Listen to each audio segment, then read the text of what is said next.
एकजना महिलाको उमेर 18 वर्ष मात्रै थियो। बिहे भएको केही दिनमै श्रीमानको मृत्यु हुन्छ। त्यसपछि सारा समाज आएर भन्छ, तिमी सती बन, अब तिमी लाससँगै जल्नुपर्छ। उनले आँखा बन्द गर्छिन्, चितामाथि बस्छिन्। त्यसपछि लास सँगसँगै उनको जिउँदै शरीरमा आगो लगाइन्छ। कल्पना गर्नुस्, श्रीमानको मृत्यु भयो, दुःखमा डुब्नुपर्ने बेला तपाईलाई भनिन्छ लाससँगै जलेर मर्नुपर्छ।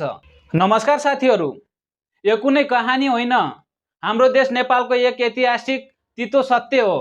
यसलाई नै भनिन्थ्यो सती प्रथा।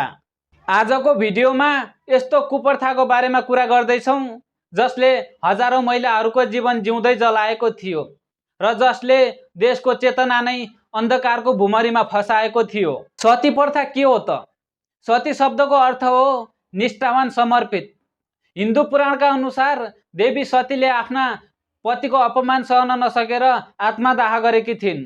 तर त्यो धार्मिक कथा समयसँगै सामाजिक अभ्यासमा बदलियो, जहाँ स्त्रीहरूले आफ्नो पति मरेपछि जिउँदै चितामा जल्नै पर्ने थियो। नेपालमा सती प्रथाको प्रमाण राणाकालदेखि मल्लकालसम्म फेला पर्छन्। गोर्खाका राजाहरूको मृत्युपछि उनकी रानीहरू पनि सती गएकी थिइन्। राजा रणबहादुर शाहको मृत्युपछि रानी सुवर्णप्रभा पनि सती गएकी थिइन्। तर सती प्रथा रानीहरूमा मात्र सीमित भने थिएन। आम गाउँघरमा पनि समाजको डर, पुरोहितको धम्की र परिवारको प्रतिष्ठाको नाममा सती चढाइन्थ्यो। नेपालमा अन्तिम सती 1977 गएको मानिन्छ। ती महिलालाई पनि समाजले जबरजस्ती जलाएको थियो, न कि उनले आफ्नो इच्छा देखाएकी थिइन्। जङ्गबहादुर राणाले भारत भ्रमणबाट फर्केपछि सती प्रथाको अमानवीय व्यवहार देखेर यसमाथि पूर्ण रूपमा प्रतिबन्ध लगाएका थिए। तर त्यति बेला कानुनभन्दा परम्परा बलियो थियो, त्यसैले यो प्रथा कहीँ न कहीँ गुपचुप चलिरहेकै थियो। तर पूर्ण रूपमा अन्त्य भने चन्द्र शमशेरले गरेका हुन्।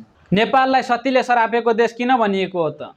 यो एक प्रतीकात्मक अभिव्यक्ति हो, जसको अर्थ हो नेपालले आफ्नै दिदीबहिनी, आमाहरू र श्रीमतीहरूलाई बलि दिएको छ, जिउँदै जलाएको छ, तडपाएर मारेको छ र पाप आफैमाथि थपेको छ। त्यही पापका कारण नेपालले कहिले सुख, शान्ति, समृद्धि र प्रगति गर्न सकेको छैन।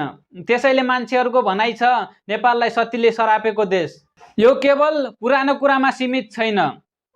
आजभोलि पनि बालविवाह हुन्छ, महिलाहरूको शिक्षा कम छ, घर घरमा महिला हिंसा हुन्छ। कहीँ कहीँ त दाइजो प्रथाका कारण महिलाहरूले आत्महत्या गर्नु परेको छ। यही माथि राज्यको व्यवस्था, यिनै कारणहरूले आधुनिक सती प्रथाका रूपहरू देखाइरहेको छ। अब सती प्रथा छैन, तर सती प्रथाले बनाएको मानसिकता भने अझै बाँकी छ। जबसम्म महिला र पुरुषले बराबर अधिकार पाउँदैनन्, तबसम्म कहीँ कतै सती प्रथाको अंश बाँकी रहेको छ कि भन्ने लागिरहनेछ। यदि भिडियो मन परे लाइक, कमेन्ट, शेयर, सब्सक्राइब गर्न नबिर्सिदिनु होला। हस्त, धन्यवाद।